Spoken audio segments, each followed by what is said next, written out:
ఓం అజ్ఞానతిమిరాంధస్య జ్ఞానాంజనశలాకయ చక్షురున్మిలితం యేన తస్మై శ్రీగురవే నమః.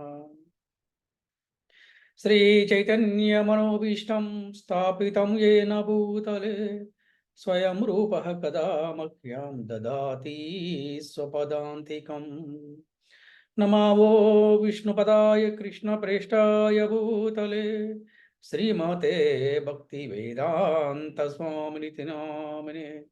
నమస్తే సరస్వతి దేవే గౌరవాణి ప్రచారిణే నిర్విశేష శూన్యవాది పాశ్చాత్యతే సతారిణే. జయ శ్రీకృష్ణ చైతన్య ప్రభు నిత్యానంద శ్రీ అద్వైత గదాధర శ్రీవసాది గౌర భక్త బృంద. హరే కృష్ణ కృష్ణ కృష్ణ హరే హరే, హరే రామ రామ రామ హరే హరే. ఓం నమో భగవతే వాసుదేవాయ. ఓం నమో భగవతే వాసుదేవాయ. ఓం నమో భగవతే వాసుదేవాయ. ఓం నమో భగవతే వాసుదేవాయ. ఓం నమో భగవతే వాసుదేవాయ. ఓం నమో భగవతే వాసుదేవాయ. హరే కృష్ణ. ఈనాటి భగవద్గీత క్లాస్కి ఇచ్చేసినటువంటి భక్తులందరికీ కూడా ఆత్మీయ ఆహ్వానం పలుకుతున్నాము. హరే కృష్ణ. ఈ రోజున మనము సెషన్ 55 మనం చెప్పుకుంటాము. 10వ అధ్యాయము 12వ శ్లోకం నుంచి 10వ అధ్యాయము 18 శ్లోకాల వరకు ఈరోజు మనము క్లాస్ చెప్పుకుంటాం. ఈరోజు క్లాసు యొక్క టైటిల్ పేరు ఏమిటంటే అమృతము ఎలా ఉంటుంది అనే దాని గురించి ఈరోజు మన క్లాసు చక్కగా జరుగుతూ ఉంటుంది. ఎలా ఉంటుంది అమృతం అంటే కృష్ణుడికి సంబంధించినటువంటి కథలు, లీలలు, కృష్ణుడికి సంబంధించిన విషయాలని చర్చించుకుంటున్నప్పుడు అది అమృతములా ఉంటుంది. అమృతంగా అన్నా కూడా ఇంకా గొప్పగా ఉంటుంది అని ఆచార్యుల ద్వారా మనం తెలుసుకున్నాము. అలాగే మనకి కూడా ఇది అనుభవపూర్వకంగా తెలుస్తుంది. అంటే ఎవరైతే నిత్యము కూడా భగవంతుడి సేవలో ఉంటారో, ఎవరైతే కృష్ణుడికి సంపూర్ణమైన శరణాగతి పొందుతారో, నిరంతరము కూడా భగవంతుడి నామము జపిస్తూ ఒక్కరోజు కూడా నామజపం చేయకుండా ఉండలేము అనే భావనలో ఉన్నవారికి ఎలా ఉంటుందంటే కృష్ణునికి సంబంధించిన ప్రతి విషయము కూడా అమృతములాగా ఉంటుంది. ఈరోజు మరి మనము ఎందుకు అంత అమృతములా ఉంటుంది, అందులో ఉన్న గొప్పతనం ఏమిటి అనే విషయాలని ఈరోజు మనం తెలుసుకుందాం. ఈ ఒక్క శ్లోకాల్లో అర్జునుడు శ్రీకృష్ణుణ్ణి ఎంతగానో కీర్తిస్తున్నాడు. అర్జునుడు ఎంతో ఆనందంగా ఉన్నాడు ఇక్కడ ఈ అధ్యాయంలో. అబ్బా, వాసుదేవ సర్వేశ్వర జగత్పతి, నాకు ఇప్పుడు ఎన్నో సందేహాలు తీరిపోయి నిజంగా నేను చాలా అదృష్టవంతుణ్ణి అని చెప్పేసి కీర్తిస్తున్నాడు అనమాట. మరి ఇప్పుడు మనము ఆ ఒక్క శ్లోకాలు మనం చూద్దాం. మరి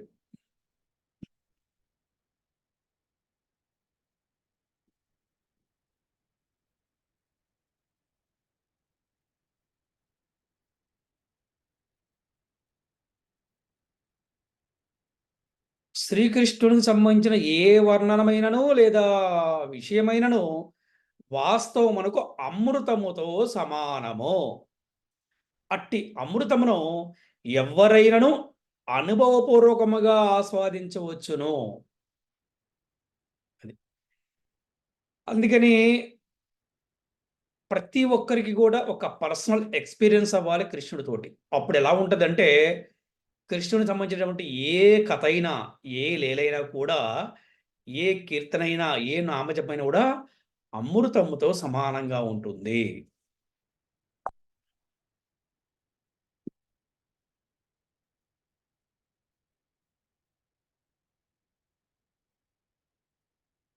మరి 12వ శ్లోకం ఎవరు చదువుతారు నా క్లాస్లో?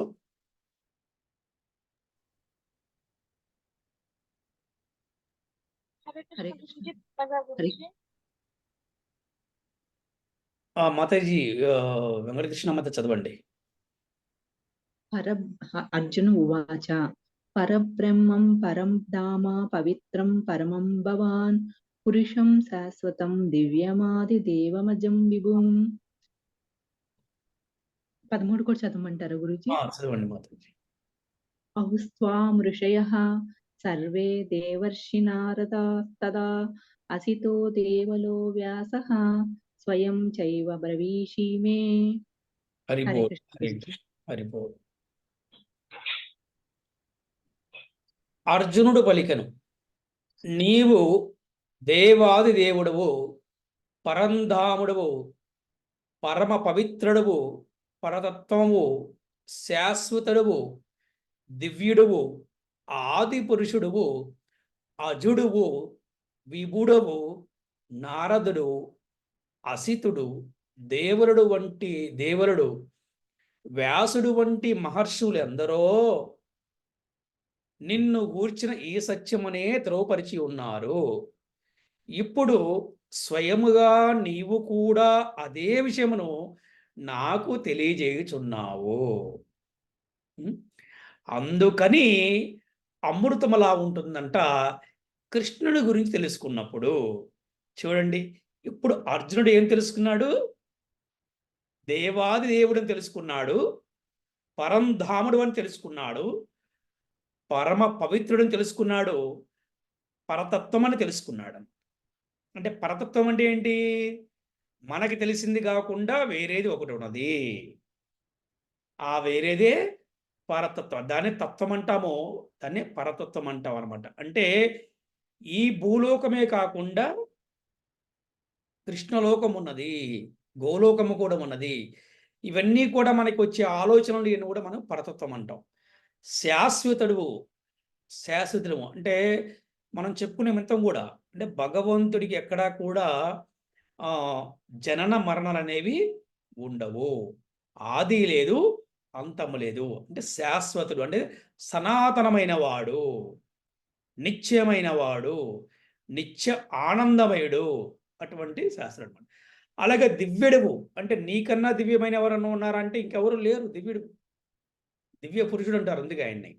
అంటే కేవలం ఆయన దివ్యశక్తి ద్వారానే, ఆయన యొక్క చూపు ద్వారానే ఎవరినైనా కూడా ఆయన మార్చగలడు. కేవలం యొక్క చూపు ద్వారానే ఆయనకి పెట్టిన నైవేద్యాన్ని ఆయన స్వీకరించగలడు. అదే కేవలం చూపు ద్వారా, అంటే ఆయన ఒక దర్శనమే అందరికీ కూడా, ఆయన దర్శనం ద్వారా అందరూ కూడా దివ్యమైన శక్తిని ప్రసాదించగలుగుతారు. అందుకే ఆయన దివ్యుడువు. అలాగే ఆది పురుషుడు అంటే ఎవరు? ఆది లేదు, అంతం లేదు, సనాతనమైన వాడు, ఎప్పటివాడో, ఆది ఎప్పటివాడో, అజుడువు, విభుడవు. అలాగే ఏమన్నారు? నారదుడంట, అసితుడంట, దేవుడంట, వ్యాసుడు వంటి మహర్షులందరూ కూడా నిన్ను గూర్చిన ఈ సత్యమనే దోపరిచి ఉన్నారు. సత్యం అంటే ఏంటంటే భగవంతుడే సత్యము, కృష్ణుడే సత్యం. అంటే సత్యం అంటే ఏంటి? భగవంతుడి గురించి తెలుసుకుంటమే సత్యము. అంటే వీళ్ళందరూ కూడా ఈ సత్యముని గురించి చెప్పారు, బోధించారు. ఇప్పుడు స్వయముగా నీవు నాకు కూడా అదే విషయం నాకు తెలియజేయుచున్నావు. అంటే అర్జునుడు ఒక ఉద్దేశం ఏంటి? నేను చాలా అదృష్టవంతుణ్ణి, వారందరూ కూడా ప్రజలకు బోధిస్తున్నారు, బద్ధజీవులందరూ కూడా బోధిస్తున్నారు ఉద్ధరించడానికి. కానీ భగవంతుడు నీవు నాకు స్వయంగా బోధిస్తున్నావు. చూసారు డిఫరెన్స్? స్వయంగా నీవే నాకు బోధిస్తున్నావు అని చెప్పేసి ఇక్కడ అర్జునుడు శ్రీకృష్ణ భగవాన్ని కీర్తిస్తున్నాడు అనమాట. ఒక్కసారి భాష్యం చదువుతారు ఎవరైనా? శ్రీల ప్రభుపాద భాష్యంకి చే శ్రీల గురుదేవుకి జై. హరే కృష్ణ గురూజీ, పద్మజ గురూజీ, నేను భాష్యం చదవనా గురూజీ? చదవండి. శ్రీల ప్రభుపాద వారి భాష్యంకి భాష్యము. ఈ 2 శ్లోకముల నందును పరమ పురుషుడు ఆధునిక తత్వవేత్తలకు ఒక అవకాశం ఒసగుచున్నాడు. భగవానుడు జీవాత్మకు భిన్నుడని ఇక్కడ స్పష్టముగా తెలియబడిటయే అందుకు కారణం.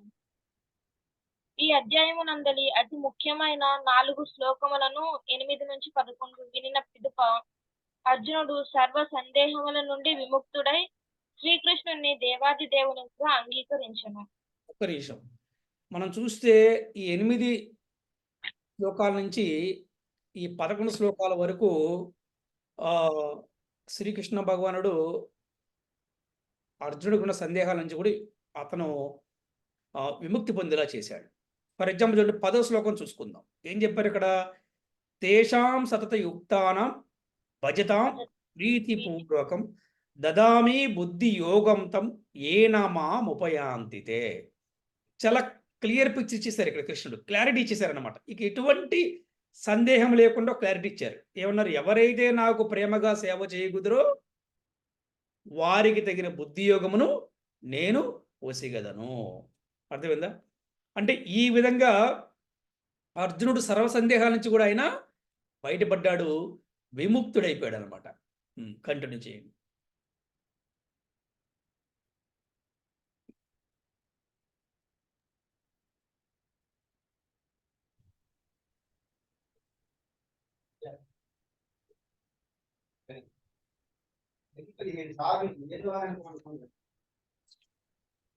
కనుకనే అతడు నీవే పరబ్రహ్మవు దేవాది దేవుడువు అని ధైర్యముగా ప్రకటించవును. సమస్తము తన నుండియే ఉద్భవించినను మరియు దేవ మనుష్యాది జీవులందరూ తనపైననే ఆధారపడి ఉన్నారని శ్రీకృష్ణుడు పూర్వమే తెలిపి ఉండెను. కానీ అజ్ఞానముచే మానవులు మరియు దేవతలు తామే పరతత్వమని భావిస్తూ తాము దేవాది దేవునికి ఆధీనులము కామని భావిస్తుంటారు. కానీ అట్టి అజ్ఞానము భక్తియుక్త సేవ ద్వారానే పూర్తిగా తొలుగునని శ్రీకృష్ణ భగవానుచే గడిచిన శ్లోకమునందు ఇదివరకే వివరింపబడినది. ఇక్కడ చూడండి, భగవంతుడికి సేవ చేయందే ఎవరికి కూడా సంపూర్ణమైన జ్ఞానం రాదు అని చెప్పడానికి ఇది ఒక బెస్ట్ ఎగ్జాంపుల్. లేకపోతే అజ్ఞానంతో ఎలా ఉంటారంటే మానవులు కానీ లేకపోతే దేవతలు కానీ కొంతమంది మనం చూస్తూ ఉంటాం. నీ హృదయంలో భగవంతుడు ఉన్నాడు, నా హృదయంలో భగవంతుడు, అందుకే నువ్వే భగవంతుడివి, నువ్వే భగవంతుడు, దేవుడు అని చెప్పి అంటుంది. కానీ అట్లా కాదనమాట. ఇక్కడ చాలా క్లియర్గా చెప్తున్నారు అన్నమాట. ఏమిటంటే మనము ఎప్పుడైతే సేవ చేస్తామో భగవంతుడికి, అంటే భక్తియుక్త సేవ ద్వారా మనకి జ్ఞానం అనేది వస్తుంది. ఈ భక్తియుక్త సేవ ద్వారా మనకి ఏమవుతుందంటే సంపూర్ణమైన జ్ఞానం వస్తుంది. ఏం జ్ఞానం వస్తుందంటే నేను దేవుడిని కాదు, నేను భగవంతుని కాదు, నేను శరీరాన్ని కాదు, నేను ఆత్మని, అలాగే నేను భగవంతుడికి దాసుణ్ణి అనే విషయం తెలుసుకుంటారు. ఈ భక్తియుక్త సేవ చేయనంత వరకు కూడా ఎలా ఉంటుందంటే మనం ఏదన్నా ఒక చిన్న భక్తి కార్యక్రమం చేసి అందరూ సక్సెస్ అయితే అందరూ వచ్చి అబ్బాబ్బా మీరు నిజంగా సాక్షాత్ దేవుడు లాంటి వారండి, అబ్బాబ్బా మీరు గురుదేవులండి, అబ్బాబ్బాబ్బా అని చెప్పి పాదబోలు చేస్తూ ఉంటారు. అంటే అవి ఎప్పుడైతే మనం స్వీకరిస్తామో ఆటోమేటిక్గా మనం ఏంటి అజ్ఞానంలోకి వెళ్ళిపోతాం అనమాట. ఇక రోజు రోజుకి మళ్ళీ మనం ఊహించుకుంటూ ఉంటాం, ఆహా నేను కూడా దేవుడేనంట, ఆహా నేను కూడా భగవంతుడేనంట అని. ఎందుకంటే ఆ సాంగత్యం అటువంటిది. కానీ భక్తుల సాంగత్యంలో ఉండి ఒక మందిరములో కనుక మనం భక్తియుత సేవ చేసి తెలుస్తుంది మనము దాసులు అని. మనం ఎవరమో దాసులమని తెలుసు. అంటే ఆ సాక్షాత్తు దేవతలు కూడా భగవంతుడికి సేవకులే అన్న విషయాన్ని తెలుసుకుంటారు. కంటిన్యూ చేయండి. ఇప్పుడు భగవానుని కృపచే అర్జునుడు వేద నిర్దేశములను అనుసరించి అతనిని పరతత్వముగా అంగీకరించుచున్నాడు. శ్రీకృష్ణుడు తనకు ఆప్త మిత్రుడగుటచే అతనిని నీవే పరతత్వమనియు దేవాది దేవుడనియు అర్జునుడు ముఖస్థితి చేయుటలేదు. అతడు వేదానుసారమే అట్లు కీర్తించను. ఈ 2 శ్లోకములందును అర్జునుడు ఏదో తన మిత్రుడని చెప్పట్లేదు, వేదాలలో చెప్పబడింది. వేదం యొక్క ఉద్దేశం కూడా ఏమిటంటే భగవంతుని తెలుసుకుంటామో, భగవంతుడు ఎవరో తెలుసుకుంటాం. అంటే వేదానుసారమే అర్జునుడు కృష్ణుడు కీర్తిస్తున్నాడు కానీ, మిత్రుడు కాబట్టి you are the best, you are the great, you are the supreme అని ఫ్రెండ్స్ అని అనుకుంటే ఆయన అనట్లేదు అనమాట. అర్జునుడు శాస్త్రానుసారము వేదానుసారమే కృష్ణుడిని కీర్తిస్తున్నాడు. కేవలం మిత్రుడిని కీర్తించట్లేదు. ఎవరు అనుకోవచ్చు, అవునండి అర్జునుడు కృష్ణుడు సహాయం చేశాడు కాబట్టి, అర్జునుడు కృష్ణుడు ఫ్రెండ్స్ కాబట్టి, అర్జునుడును కృష్ణుడు మేనభావమరిది కాబట్టి అని చెప్పి అనుకోవచ్చు. కానీ అర్జునుడు అలా కీర్తించట్లేదు. అర్జునుడు వేదానుసారమే కీర్తిస్తున్నాడు, శాస్త్రానుసారమే కీర్తిస్తున్నాడు. కంటిన్యూ చేయి. ఈ 2 శ్లోకములందు అర్జునుడు చెప్పినదంతయు వేదములచే నిర్ధారింపబడుచున్నది. దేవాది దేవుని భక్తియుక్త సేవయందు నెలకొనిన వాడే శ్రీకృష్ణుని అవగతము చేసుకొనగలడు. ఇతరులు అట్లు అర్థము చేసుకొనుటకు సమర్థులు కారనియు వేద వాక్యములు నొక్కి చెప్పుచున్నవి. ఈ శ్లోకమున అర్జునుడు పలికిన ప్రతి పదము వేద నిర్దేశముచే నిర్ధారింపబడుచున్నది. కేనోపనిషత్తునందు పరబ్రహ్మము సర్వమునకు ఆశ్రయ స్థానమని చెప్పబడినది. సర్వము తనపైననే ఆధారపడి ఉన్నదని పూర్వమే శ్రీకృష్ణుడు పలికి ఉన్నాడు. సర్వమునకు ఆధారభూతుడైన దేవాది దేవుని గూర్చి నిరంతరము స్మరించువానికి మాత్రమే అతడు అనుభూతుడగునని ఉపనిషత్తు ధ్రువపరుచుచున్నది. అట్లు శ్రీకృష్ణుని గురించి సదా స్మరించుట అనునది నవవిధ భక్తియుక్త సేవా విధానముల్లో ఒకటైన స్మరణము. శ్రీకృష్ణ భగవానుని భక్తియుక్త సేవ ద్వారానే మానవుడు తన సహజ స్థితిని ఎరిగి ఎట్లా ఓపెన్ చేయాలి? నాకు చెప్పకుండా నువ్వు ఓపెన్ చేసేస్తే నేను మళ్ళీ ఓపెన్ చేయాలంటే నేను భౌతిక దేహము నుండి విడువగలడు. వేదములలో పరమ పురుషుడు, పవిత్రులలో పరమ పవిత్రునిగా అంగీకరింపబడినవాడు శ్రీకృష్ణుడు. పవిత్రులలో పరమ పవిత్రుడని అవగాహన చేసుకుని వాడు సర్వ పాప కార్యముల నుండి పవిత్రుడు కాగలడు. ఒక్క నిమిషం. ఇక్కడ స్మరణము అంటే నవవిధి భక్తి మార్గాలలో స్మరణము అనేది కూడా ఒక రకమైన విధానం. శ్రవణము, కీర్తనము, వందనము, స్మరణము ఇలాగ మనకి నవవిధి 9 ఉంటాయి. ఈ స్మరణము అంటే నిరంతరము కూడా భగవంతుడి నామాన్ని స్మరణ చేసిన వారికి ఎలా ఉంటుందంటే తన సహజ స్థితిని తెలుసుకుంటారు. అంటే ఏంటి? హూ యామై, నేను ఎవరిని, నేను ఎవరిని, నా యొక్క సహజమైన స్థితి ఏమిటి, నేను ఎవరిని, నేనేమిటి, నేనేం చెయ్యాలి తెలుస్తుంది అన్నమాట. అందుకని స్మరణము ఎప్పుడైతే భగవన్నామ స్మరణ చేస్తూ ఉంటామో నేను శరీరాన్ని కాదు, నేను ఆత్మని తెలుసుకుంటాడు. నేను కేవలము ఈ భూలోకానికి చెందిన వాడిని కాదు, నేను గోలోకానికి చెందినటువంటి భగవంతుడు సేవకుని తెలుసుకుంటాడు. కేవలము నేను ఒక ప్రాంతానికో, కులానికో, ఒక దేశానికో, ఒక వర్గానికో, ఒక వర్ణానికో చెందిన వాడిని కాదు, నేను భగవంతుడికి దాసుని అనే విషయం తెలుసుకుంటాడు. ఎలా అంటే స్మరణము అంటే భగవంతుడి నామస్మరణము చేయటం వల్ల, శ్రీకృష్ణ భగవానుడికి భక్తియుక్త సేవ చేయటం వల్ల ప్రతి మానవుడు కూడా తన యొక్క సహజమైన స్థితిని తెలుసుకుంటాడు. అలాగే భౌతిక దేహము నుండి అతను విడిపడగలడు. అంటే ఏ విధంగా విడిపడగలం అంటే అతను తెలుసుకుంటాడు సంపూర్ణంగా ఏంటంటే ఈ శరీరం అనేది శాశ్వతమైనది కాదు, ఈ ఆత్మ అనేది మాత్రము శాశ్వతమైంది. There is a expiry date for body, there is no expiry date for soul అనే విషయాన్ని సంపూర్ణంగా తెలుసుకుంటాడు. ఈ సంపూర్ణంగా తెలుసుకుంటే దాన్ని మనం ఏమంటామంటే ముక్తి అంటాం అన్నమాట. అది అంటే అప్పటి నుంచే మనకి విముక్తి అనేది ఏ విధంగా విముక్తి? ఈ భౌతికమైన విషయాల పట్ల, ఎక్కడ్రా నాదేదిరా సౌండ్ ఏదిరా ఇక్కడ? భౌతికమైన విషయాల పట్ల విముక్తి. భగవ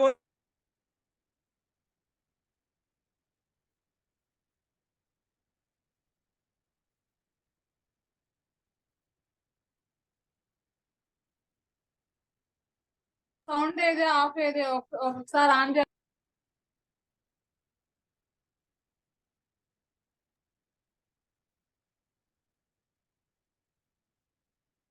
భౌతికమైన విషయాల పట్ల డిటాచ్మెంట్, కానీ కృష్ణ సంబంధ విషయాల పట్ల ఎలా ఉండాలి? అటాచ్మెంట్ ఉండాలి. అది దాన్ని మనం ఏమంటాం? ముక్తి అంటాం. అలాగే ఏం చెప్పారు? వేదములలో పరమపురుషుడు పవిత్రలో పరమ పవిత్రునిగా అంగీకరింపబడినాడు. శ్రీకృష్ణుడు పవిత్రలో పరమపవిత్రుడిని అవగాహన చేసుకునే వాడు సర్వ పాపకార్యముడు పవిత్రుడు కాగలడు. మనం చూస్తున్నాం చాలామంది భక్తులు వారు పూర్వ ఆశ్రమంలో వారు ఏ విధమైన ఉద్యోగాలు చేసినా, ఏ విధమైన వ్యాపారాలు చేసినా, వారు ఏ కులంలో జన్మించినప్పటికి కూడా వారు చక్కగా దీక్షలు తీసుకొని, అంటే భక్తులు కూడా అంత చిన్న విషయం కాదు. భక్తులు అయ్యారంటే ఎన్నో పాపకర్మల నుంచి బయటపడినట్టే. మరి భక్తులందరూ కూడా ఏ విధంగా బయటపడ్డారు అంటే నిరంతరము కూడా భగవన్నామ స్మరణం చేయటం వల్ల, భక్తియుక్త సేవలో నిమగ్నం అవ్వటం వల్ల ఈ విధమైనటువంటి అవకాశం వచ్చింది. కంటిన్యూ చేయండి. శ్రీకృష్ణుడు పవిత్రులలో పరమ పవిత్రుడని అవగాహన చేసుకుని వాడు సర్వ పాప కార్యముల నుండి పవిత్రుడు కాగలడు. దేవాది దేవునికి శరణు పొందనిదే ఎవ్వరునూ పాపకర్మల నుండి విడువలేరు. శ్రీకృష్ణుని పరమ పవిత్రుడని అర్జునుడు అంగీకరించుట వేద నిర్దేశములకు చక్కగా సమన్వయించుచున్నది. ఈ విషయము నారదాది మహర్షులచే కూడా ధృవపరచబడినది. శ్రీకృష్ణుడు దేవాది దేవుడు, మానవుడు నిరంతరము అతన్నే ధ్యానించుచు అతనితో ఆధ్యాత్మిక సంబంధమును అనుభవించవలెను. అతడు పరబ్రహ్మము. భగవానుడు జనన మరణములకు, శరీర అవసరములకు అతీతుడు. ఈ విషయమును అర్జునుడే కాకుండా అన్ని వైదిక గ్రంథములు, పురాణములు, చరిత్రలు కూడా ధృవీకరించుచున్నవి. సమస్త వైదిక గ్రంథములందును శ్రీకృష్ణుడు ఈ విధముగానే వర్ణించుచున్నాడు. భగవానుడు కూడా స్వయముగా చతుర్థాధ్యాయమునందు నేనే పుట్టుకలేని వాడైనప్పటికీ ధర్మ సంస్థాపనార్థముకై ఈ భూమిపై అవతరించుచుందును అని తెలిపెను. అతడే ఆది దేవుడు. సర్వ కారణములకు కారణుడగుట చేతనే అతనికి ఏ కారణము లేదు. సర్వము అతని నుండియే ఉద్భవించును. ఇటు దివ్య జ్ఞానము దేవాది దేవుని కృపచేతనే ప్రాప్తించును. ఇక్కడ అర్జునుడు శ్రీకృష్ణుని కృపచేతనే తన భావములను వ్యక్తపరచగలను. భగవద్గీత మనము అవగాహన చేసుకొనదలిచినచో ఈ 2 శ్లోకములందు చెప్పబడిన విషయములను యథాతథముగా అంగీకరించి తీరవలెను. దీనిని పరంపరా విధానము అనగా గురు శిష్య పరంపరను అంగీకరించుట అందురు.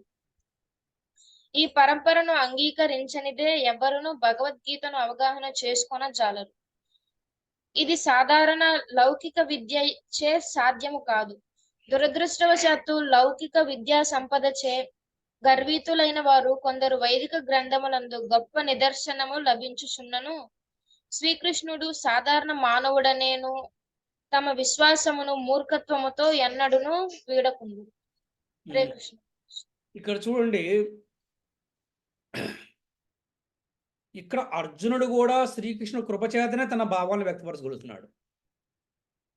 అంటే మన భావాన్ని వ్యక్తపరచాలన్నా కూడా కృష్ణుడి యొక్క కృప కావాల్సిందే.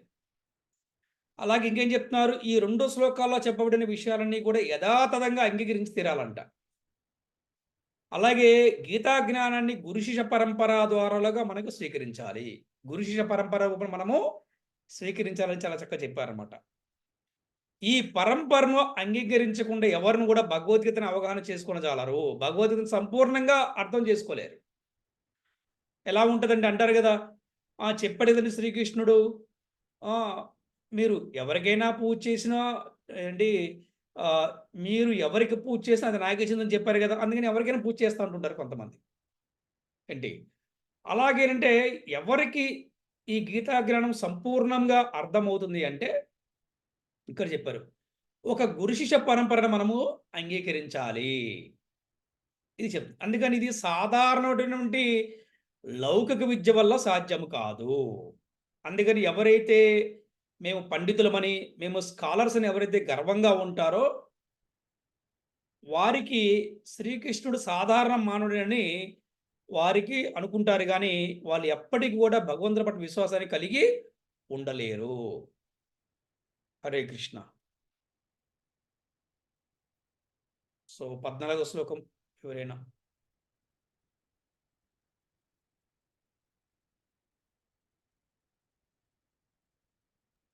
హరే కృష్ణ గురూజీ, పద్మజ గురూజీ. సర్వమేతద్రుతం మన్యే యన్మాం వదసి కేశవః నహి తే భగవాన్ వ్యక్తిం విదుర్దేవా న దానవః. హరే కృష్ణ గురూజీ. ఓ కృష్ణ, నీవు నాకు తెలిపినదంతయు సత్యమని సంపూర్ణముగా నేను అంగీకరించున్నాను. ఓ దేవాదిదేవ, దేవతలు కాని దానవులు కాని నీ స్వరూపమును ఎరుగజాలరు. చూసారా? అంటే నువ్వు నాకు చెప్పినంత కూడా సత్యమని నేను తెలుసుకున్నాను. అంటే ఎప్పుడైతే మనము ఒకరి పట్ల సంపూర్ణమైనటువంటి విశ్వాసాన్ని కలిగి ఉంటామో అప్పుడు వారు చెప్పింది ప్రతి ఒక్కరు కూడా నిజమని మనం అంగీకరిస్తాం. మనం ఎలాగా వైష్ణవుల పట్ల కావచ్చు, గురువు పట్ల కావచ్చు, ఈ భక్తుల పట్ల ఎలాగనమాట. అలాగే ఇక్కడ అర్జునుడు కృష్ణుడు చెప్తున్నాడు, నీవు నాకు తెలియజేసినంతా కూడా సత్యమే అని సంపూర్ణంగా నేను ఒప్పుకుంటున్నాను, అంగీకరిస్తున్నాను.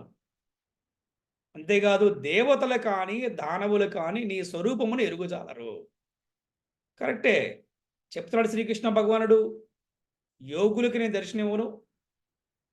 ఏంటి పెద్ద పెద్ద ఎవరైతే మహాత్ములు ఉంటారో వారికి కూడా నేను ఎవరికి దర్శనిస్తానంటే నా యొక్క భక్తులకి మాత్రం నేను నా యొక్క భక్తుల హృదయాలైనా ఉంటానని చెప్పారనమాట. అందుకని ఇది కృష్ణ భక్తి అనేది సామాన్యమైనది కాదు, చాలా గొప్పది అనే విషయాన్ని మనకి ఇక్కడ మనం తెలుసుకోవాల్సిన అవసరం ఉన్నది. 15వ శ్లోకం.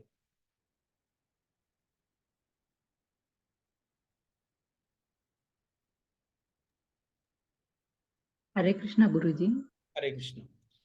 స్వయమేవ ఆత్మనాత్మానం వేదత్వం పురుషోత్తమ భూతభావన భూతేశ దేవదేవ జగత్పతే. హరే కృష్ణ గురు.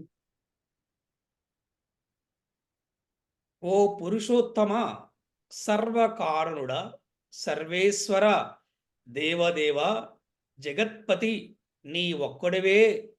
నీ అంతరంగ శక్తి ద్వారా నిజముగా నిన్నెరుగుదువు. నిన్నెరుగుదువు అంటే మనం చెక్ చేసుకుంటే మనల గురించి మనం తెలుసుకోలేము. కానీ కృష్ణుడు గొప్పతనం ఏంటంటే వారి గురించి వారు తెలుసుకుంటారు, అందరి జీవుల గురించి కూడా వారు తెలుసుకుంటారు. అది భగవంతుడి గొప్పతనం. అందుకే కృష్ణుణ్ణి భగవంతుడు అన్నారన్నమాట. అది 16వ శ్లోకం.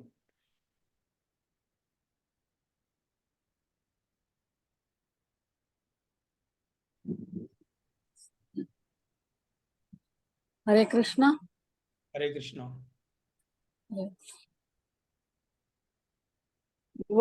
వక్తుమర్హస్య శేషేణ దివ్యా హ్యాత్మవిభూతయః యాభిర్విభూతిభిర్లోకాన్ ఇమాం స్వం వాప్యతిష్టసి. హరే కృష్ణ. హరే కృష్ణ. ఏ దివ్యభూతుల ద్వారా నీవు ఏ దివ్య విభూతుల ద్వారా ఈ లోకమంటి యందు వ్యాపించి ఉందువో వాటన్నింటినీ దయతో నాకు వివరముగా తెలియజేయము.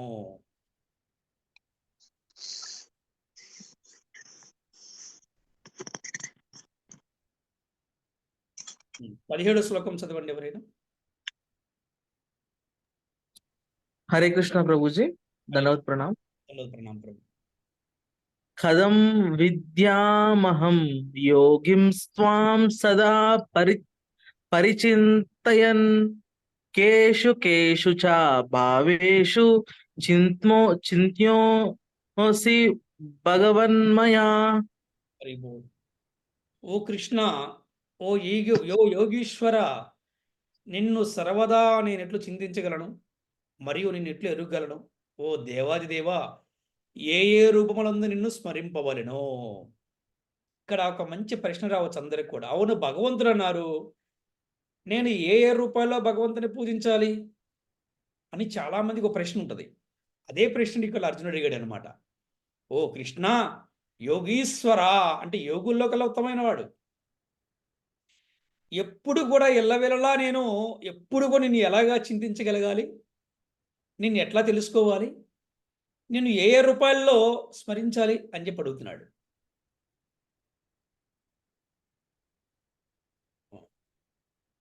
18వ శ్లోకం చదవండి.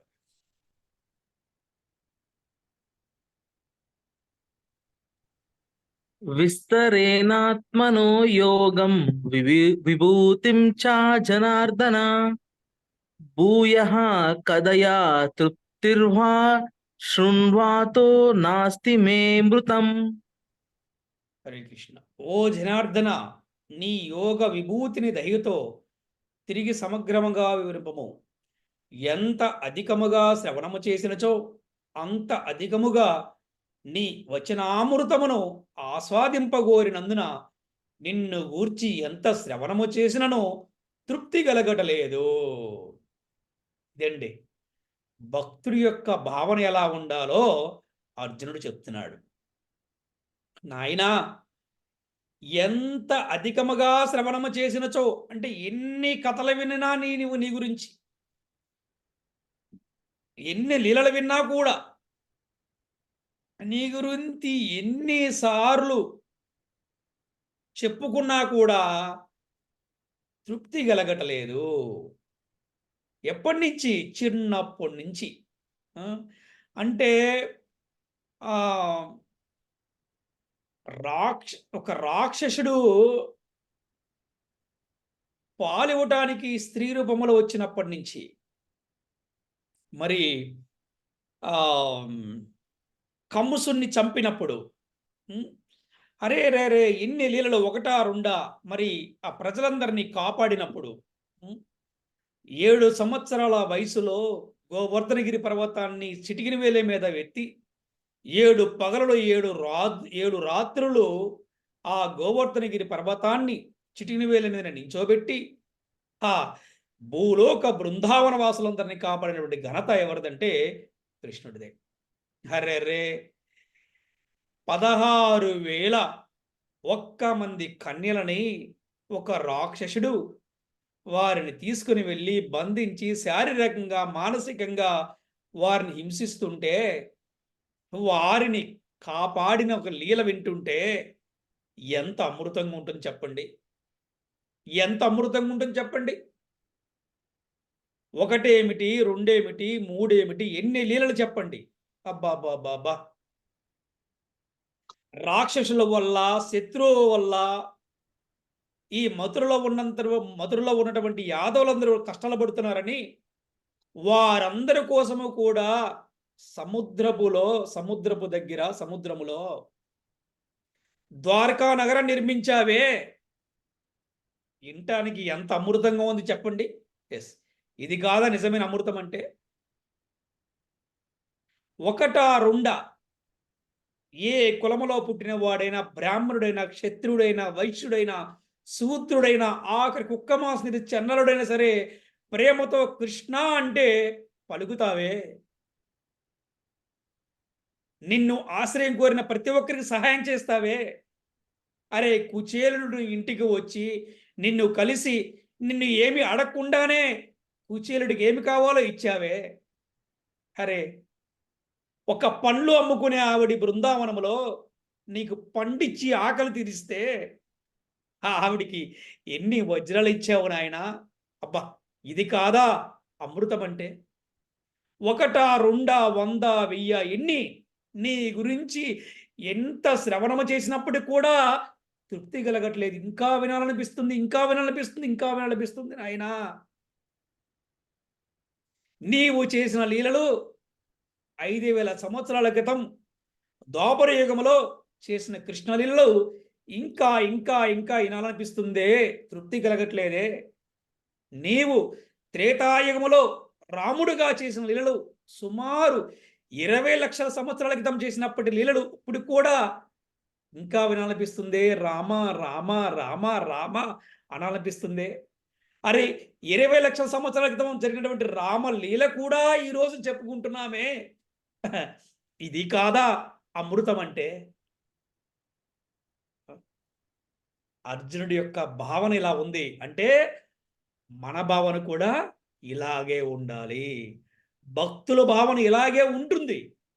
ఎందుకంటే మనం గనక బృందావనంలో చూస్తే నిత్యము కూడా అక్కడ కొన్ని వందల వేల ఆశ్రమాలలో కృష్ణ కథ లీలామృత శ్రవణము జరుగుతూ ఉంటుంది. అక్కడ లీలామృత శ్రవణం జరుగుతూ ఉంటుంది. అక్కడ శ్రవణము, కీర్తనము, స్మరణము, వందనము, దాస్యము, ఆత్మ నివేదనము, సఖ్యము, పాదసేవనము, ఇవన్నీ కూడా 9 ఏవైతే నవవిధ భక్తి మార్గాలు ఉన్నాయో ఇవన్నీ కూడా బృందావనంలోను మాయాపూర్లోను నిత్యము కూడా జరుగుతూ ఉంటాయి.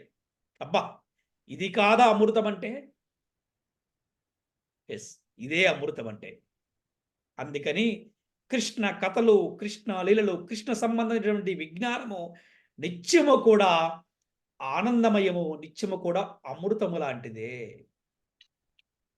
హరే కృష్ణ హరే కృష్ణ కృష్ణ కృష్ణ హరే హరే, హరే రామ రామ రామ హరే హరే.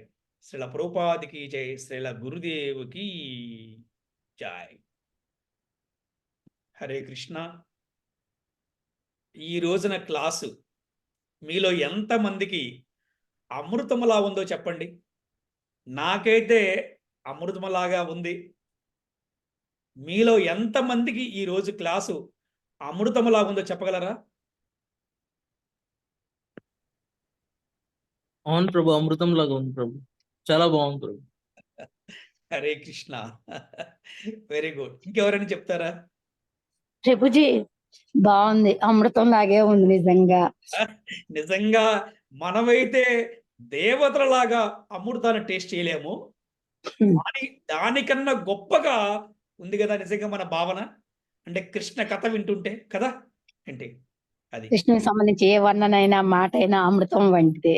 అందుకని ఎవరైనా ఇటువంటి అమృతాన్ని వదులుకుంటారా అంటే వదులుకోరు. నేనైతే మాత్రం వదులుకో. అందుకని ఎక్కడ అవకాశం ఉన్నా కూడా కృష్ణ కథని వినటానికి, కృష్ణ కథని కీర్తించడానికి, అంటే కృష్ణ కథా ప్రవచనం చెప్పడానికి నేను ఎప్పుడో ప్రయత్నిస్తూ ఉంటాను అన్నమాట. అందుకని అమృతాన్ని తెలివి కలవాడు ఎవడూ కూడా వదులుకోడు. అలాగే కృష్ణ కథామృతాన్ని భక్తుడనేవాడు ఎప్పుడు కూడా వదులుకోడు. నిరంతరముడు కృష్ణ కథా శ్రవణంలోనే ఉండాలనుకుంటాడు. హరే కృష్ణ కృష్ణ కృష్ణ హరే హరే, హరే రామ రామ రామ హరే హరే. హరే కృష్ణ. అమ్మాయి, నేను శరీరం కాదు, నేను ఆత్మను, నేనే ఆత్మనని తెలుసుకోవాలి. నేను భగవంతుడికి దాసుడిని, భౌతిక దేహం నుండి విడవగలను. అంతే కదా ప్రభుజీ, భౌతిక దేహం నుండి విడవగలను. భౌతికమైన విషయాల పట్ల డిటాచ్మెంట్ ఉండాలి. భౌతిక దేహం నుంచి విడవగలండి మీనింగ్ ఏంటంటే నేను ఆత్మని, నేను శరీరాన్ని కాదనే భావనే ఈ భౌతిక దేహం నుండి విడవగలను. భౌతికమైన విషయాల పట్ల డిటాచ్మెంట్ ఉండాలి, భగవంతుని పట్ల అటాచ్మెంట్ పెట్టుకోవాలి. గీతా జ్ఞానాన్ని గురు శిష్య పరంపర ద్వారానే పొందాలి. గీతా జ్ఞానం ఎవరి ద్వారా అర్థమవుతుందంటే గురు పరంపర ద్వారానే అర్థమవుతుంది. నువ్వు నాకు చెప్పిందంతా సత్యమైన, అది నేను అంగీకరిస్తానని అర్జునుడు అన్నాడు. దేవతలు కానీ దానవులు కానీ నీ స్వరూపాన్ని తెలుసుకోలేరు, నా యొక్క భక్తుల హృదయాలలో మాత్రమే ఉంటాను. నేనెట్లా నిరంతరం నిన్ను తలుచుకోవాలని అర్జునుడు అడుగుతుంటాడు. ఎన్ని లీలలు విన్నా, నీ గురించి ఎన్నిసార్లు చెప్పినా తనివి తీరడం లేదని అర్జునుడు చెప్తుంటాడు. ఇక అమృతం మాటకు వస్తే శ్రీకృష్ణునికి సంబంధించిన ఏ వర్ణనైనా ఏ మాట అయినా అమృతం వంటిదే. ఈ రకంగా చదివే విషయం పదే పదే చదివినప్పటికీ నిత్య నూతనంగానే ఉంటది. లాస్ట్ పాయింట్, కృష్ణ కథామృతాన్ని ఎవరూ వదులుకోరు. ద్వారా తన ప్రసాదం స్వీకరిస్తాడు. స్మరణము, నేను శరీరాన్ని కాదు ఆత్మని అని తెలుసుకుంటాడు. నేను భగవంతుని దాసుని అని శ్రీకృష్ణ భగవానునికి భక్తి చేయటం వల్ల ఈ శరీరము శాశ్వతం కాదు, ఆత్మ శాశ్వతం సంపూర్ణంగా తెలుసుకోవటం.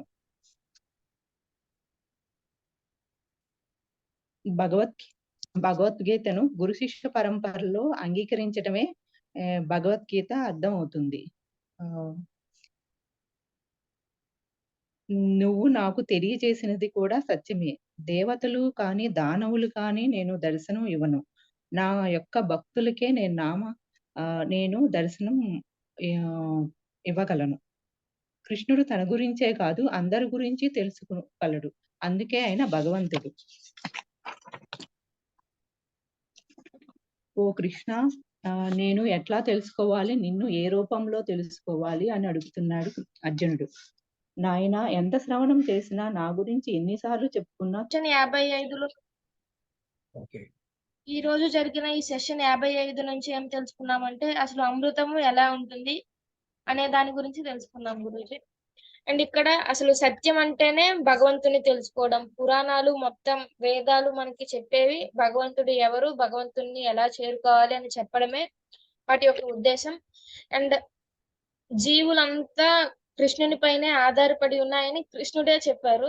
కానీ కొంతమంది అజ్ఞానం చేత కొంతమంది దేవతలు కూడా వారే పరతత్వం అని భావిస్తుంటారు.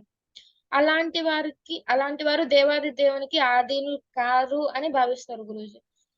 అలాంటి అజ్ఞానము ఉన్నవారు కేవలం భక్తియుక్త సేవ ద్వారా మాత్రమే అలాంటి భావనను తొలగించుకొని శ్రీకృష్ణునికి శరణాగతి పొందగలరు గురూజీ. అండ్ ఇక్కడ శ్రీకృష్ణుడు పవిత్రులలోనే పరమ పవిత్రుడు అని తెలుసుకున్నాను. సర్వ పాప కార్యములకి పవిత్రుడు శ్రీకృష్ణుడే. అండ్ అలాగే శ్రీకృష్ణుని దేవాది దేవుడు అని అర్జునుడు ఎలా అయితే యాక్సెప్ట్ చేశాడో మనం కూడా అలా యాక్సెప్ట్ చేస్తేనే మనకి ఇంకా శ్రీకృష్ణుని యొక్క తత్వం ఇంకా బాగా అర్థమవుతుంది. అండ్ భగవానుడు అనే వారికి జనన మరణములు ఉండవు, శరీర అవసరములకి అతీతుడు. అండ్ ఇంకొక పాయింట్ ఏంటంటే భగవంతుడికి పుట్టుక లేదు, కానీ ధర్మ సంస్థాపన కోసం భూమి పైన అవతరిస్తూ ఉంటారు. అండ్ అలాగే సర్వ కారణములకి కారణం కృష్ణుడే అయినా అతనికి మాత్రం ఏ కారణము ఉండదు. సర్వము అతని నుండే ఉద్భవిస్తాయి మళ్ళీ. అండ్ ఇదంతా ఓవరాల్ గా అర్థం అవ్వాలి అంటే ఒక గురుంపర అనే దాన్ని ఫాలో అవ్వాలి. కేవలం ఈ గురుంపరాన్ని అంగీకరిస్తేనే భగవద్గీతని అవగాహన చేసుకోవడం సాధ్యమవుతుంది అని తెలుసుకున్నాను గురుజీ. గురు శిష్య పరంపర. గురు శిష్య పరంపరాన్ని అంగీకరిస్తేనే భగవద్గీతను అవగాహన చేసుకోవడం సులభం అవుతుంది. అండ్ అలాగే నవవిధ భక్తి మార్గాల్లో శ్రవణం, కీర్తనం, వందనం, దాస్యం, సఖ్యం వీటి ద్వారానే మనం ఇంకా భగవంతునికి దగ్గరగా చేరుకోగల మార్గం అనేది కనిపిస్తుంది. అండ్ ఫైనల్ గా శ్రీకృష్ణునికి సంబంధించింది ఏ విషయమైనా, ఏ లీల అయినా అది వినడం, తెలుసుకోవడం, మాట్లాడడమే ఒక అమృతంతో సమానము. బయట చాలా కథలు, చరిత్రలు, నవళ్ళు అవన్నీ ఉంటాయి. అవి కొంతసేపటి వరకు ఇంట్రెస్ట్ గా ఉన్నా ఇంకొంతసేపు విసుగు పుట్టేస్తాయి. కానీ కృష్ణుని గురించి వినినప్పుడు మాత్రం అలాంటి విసుగు అనేది ఎప్పుడు ఎవరికి మాక్సిమం పుట్టదు. ఎందుకంటే ఈ విశ్వ చరిత్ర అంతా ఉన్నది శ్రీకృష్ణ లీలలతోనే నిండిపోయి ఉన్నది. ఎన్నో అవతారాల గురించి, ఎన్నో లీలల గురించి వర్ణిస్తున్న అన్ని వాటినే పురాణాలు అని మనం అంటాము. కాబట్టి ఎన్నిసార్లు వినినా ఇలాంటి కథలు, ఎన్నిసార్లు మనం పురాణాలు చదివినా విన్నా ఇవన్నీ మనకి అమృతం లాగానే అనిపిస్తూ ఉంటాయి. ఎప్పుడు నిత్యం నూతనం కొత్తలాగానే ఉంటూ ఉంటాయి గురుజీ. హరే కృష్ణ గురుజీ.